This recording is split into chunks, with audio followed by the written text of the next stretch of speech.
benn dëkk ñaari gaar lañuy daji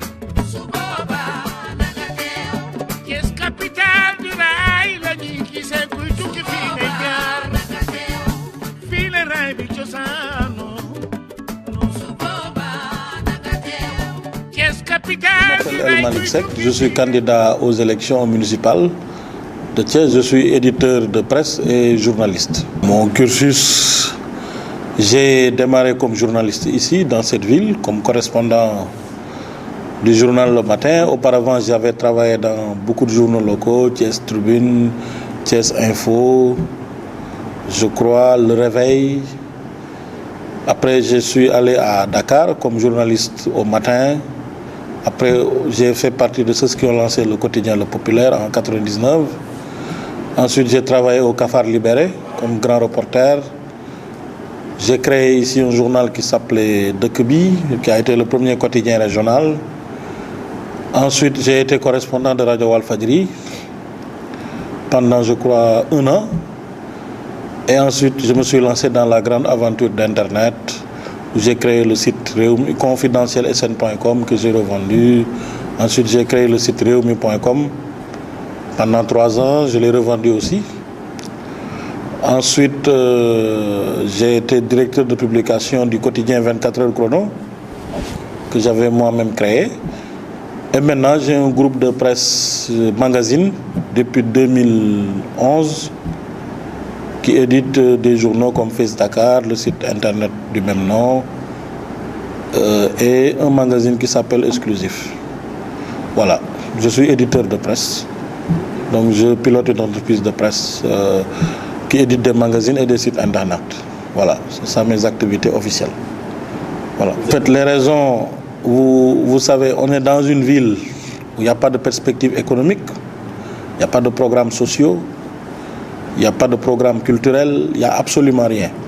Donc moi j'ai décidé à un moment donné qu'il fallait qu'on siffle la fin de la récréation, qu'on arrive à développer nos villes pour en faire des modèles de développement. Parce que partout où vous allez dans le monde, vous avez des villes qui sont économiquement très fortes. Donc j'ai dit, avant de demander aux gens leur suffrage, il faudrait d'abord qu'on édite un programme.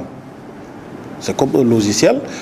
On dit aux gens, si vous nous donnez la ville, voilà ce qu'on va faire. Et dans ce programme, qu'on a chiffré à peu près à 200 milliards, il y a beaucoup d'activités. À commencer par l'édification d'un centre urbain nouveau, avec des immeubles, avec un réseau de transport pour régler la question de la circulation, parce que le transport représente environ 7 milliards de chiffre d'affaires dans cette ville. Mais il faut l'organiser pour que les gens puissent avoir des bus, circuler partout à moindre coût et dans des conditions de sécurité. Et cette société de transport va employer environ 600 à 700 personnes. Nous avons dit qu'on va édifier un mobilier urbain qui va commencer par recréer un centre-ville moderne. Et autour de ce centre-ville moderne, on va faire une centaine d'immeubles de 10 étages qui vont permettre à chaque Thiessois qui se lève le matin, s'il peut payer 80 000 francs, d'avoir un appartement ou une maison de 120 à 150 mètres carrés pour habiter. Nous avons dit qu'il faut de l'emploi. Parce que vous êtes dans une ville où il n'y a pas de domaine industriel, la municipalité va favoriser la création d'un domaine industriel. Et avec ce domaine industriel, nous allons avoir 20 à 30 entreprises qui vont pouvoir employer jusqu'à 4 000, 5 000, 6 000 personnes. Nous avons pensé qu'il faut une ville sportive, donc nous avons décidé de gazonner l'ensemble des terrains de football qui existent dans la ville, un stade moderne, un marché moderne. Il faudra aussi paver toute la ville pour la rendre propre, ramasser tous les ordures. Donc nous, on ne vient pas pour être élu, être maire pour le titre honorifique, ça ne nous intéresse pas. Ce qui nous intéresse, c'est de faire évoluer le PIB de cette ville et de le multiplier par 3 et par 4. Pour que le Thiessois qui gagnait 20 000 francs puisse gagner 100 000 francs. Que le Thiessois qui gagnait 100 000 francs puisse gagner 400 000 francs de revenus. Maintenant, tout ça, c'est des mécanismes financiers que nous allons introduire une fois qu'on est élu. Et nous pensons que si nous investissons autant d'argent, maintenant l'investissement se fera par des capitaux publics, mais surtout privés, pour pouvoir développer la ville. Donc nous voulons que Thiès soit un pôle économique très fort, avec un programme précis qui peut se composer de 50 points économiques. Et je vous ai énuméré tout à l'heure l'essentiel de ce programme socio-économique. On les remercie de nous taxer d'ambitieux. De toute façon, je pense qu'on ne peut pas faire de la politique si on n'a pas d'ambition. Les moyens, je l'ai expliqué tout à l'heure quand on a fait une conférence de presse, j'ai dit aux gens que ce n'est pas la mairie, ce n'est pas El Malik, ce n'est pas Badian ou Tcham ou Lusek ou Samb qui va prendre de l'argent et investir. Non, on crée les conditions économiques pour que les gens puissent investir. Par exemple, je vous donne un cas. On veut faire une société de transport, mais ce n'est pas la mairie qui va aller chercher de l'argent qui fait une société de transport. Mais on donne l'agrément à une société. Cette société va chercher de l'argent, comme un commerçant ou un industriel en cherche. Il vient, il amène des bus, il recrute des gens. Soit la mairie détient une part du capital, le reste c'est des privés, et après les bus circulent. Et une société de transport, ça coûte 4-5 milliards d'investissements. Si on veut faire des immeubles, on n'a pas besoin d'argent. La municipalité favorise la création d'espaces à lotisser. Et une fois que ces terrains sont disponibles, on les donne à des gens qui sont capables d'investir. Donc ces gens-là, ils mettent leur argent, les banques qui sont là. Mais ce n'est pas la mairie qui les a amenés. Mais peut-être la mairie a favorisé l'implantation de ces banques. Donc ces investissements, on va les comptabiliser dans notre bilan en disant on a donné des terrains à des gens qui ont été capables de faire des entreprises. Et maintenant, nous, on surveille derrière pour trouver de l'essor économique. Si on veut faire un domaine industriel, mais la mairie désigne le domaine industriel, fait les aménagements nécessaires et après, loue les espaces ou vend les espaces aux gens qui sont capables de développer ce domaine industriel-là. Donc, en réalité, nous, on ne vient pas avec des formules magiques.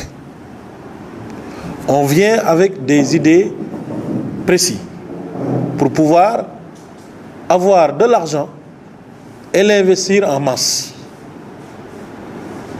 Donc c'est de l'économie pure qu'on va faire.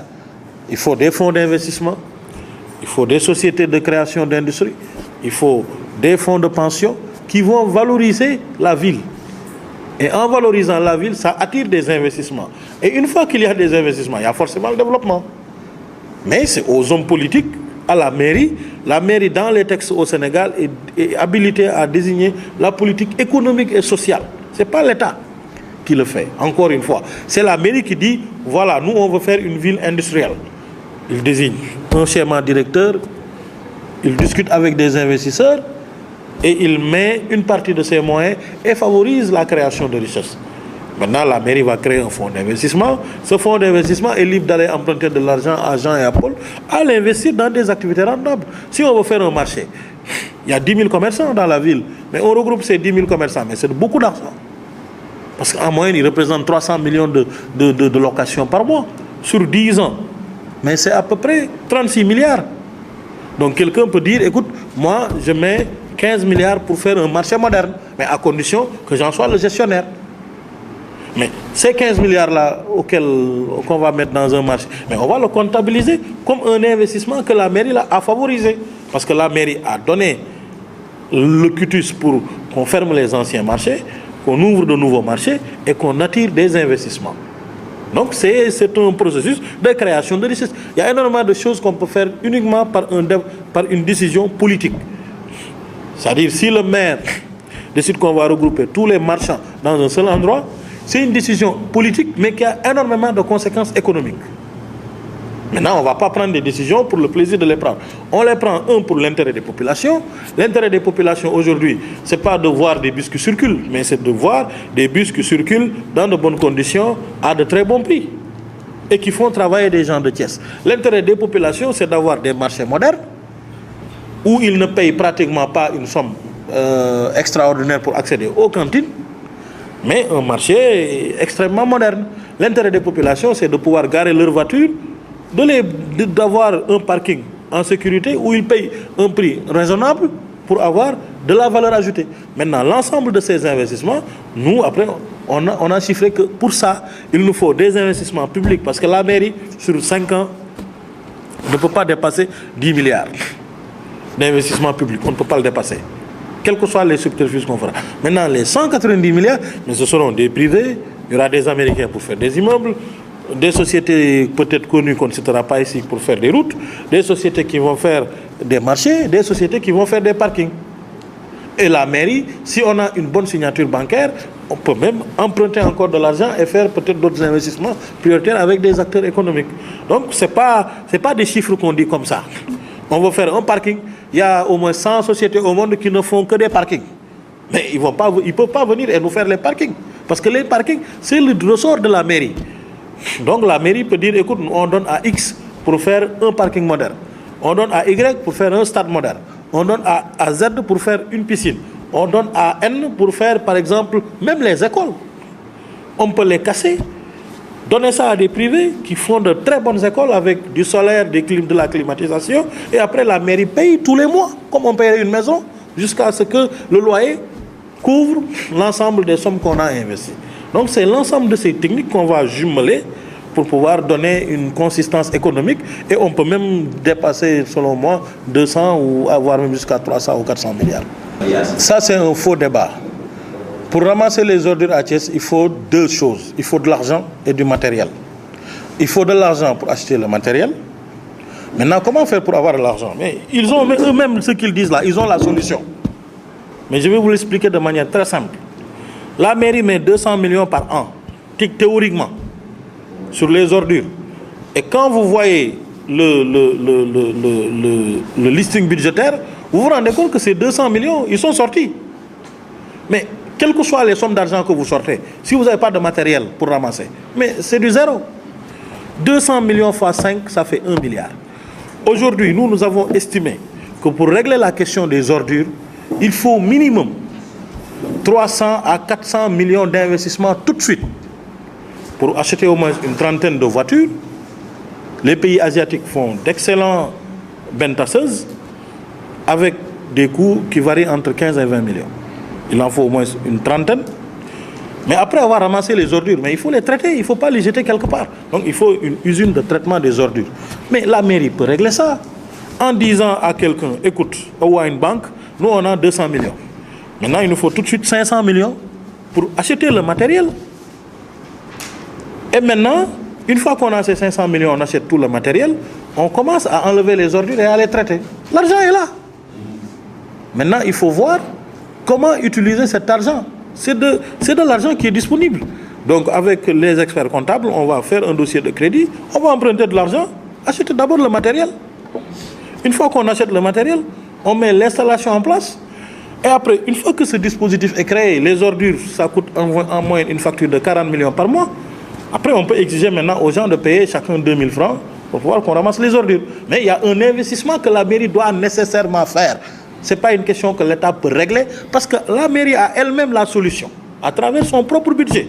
Si vous remontez le listing, moi j'ai remonté, je me suis rendu compte que sur les 5 dernières années, ils ont chaque année dépensé 200 millions. Mais où ils ont mis l'argent? Tu ne vas pas payer des prestataires qui n'ont pas le matériel. On ne va pas ramasser les ordures avec ses propres mains. Il faut des bennes tasseuses, il faut des camions, il faut autre chose, il faut des poubelles. Et après avoir ramassé les ordures, mais il faut les traiter. Parce qu'on ne veut pas les ramasser, aller les jeter dans un quartier environnant et recommencer le truc. Donc nous, ce qu'on va faire, dès qu'on est élu, c'est de fermer l'ensemble des dépôts sauvages. Ça, c'est la première mesure. La deuxième mesure, c'est quoi? C'est d'acheter le matériel dans les 3 mois qui suivent. Ça, c'est une nécessité. C'est la première solution à régler. Et on a la lisibilité bancaire pour le faire, parce que de toute façon, il y a l'argent. Donc, on va s'entendre avec la perception municipale. Soit nous, on emprunte à un fonds d'investissement directement, soit la perception municipale emprunte à une banque 500 millions et au lieu de nous verser l'argent, il le verse à la banque.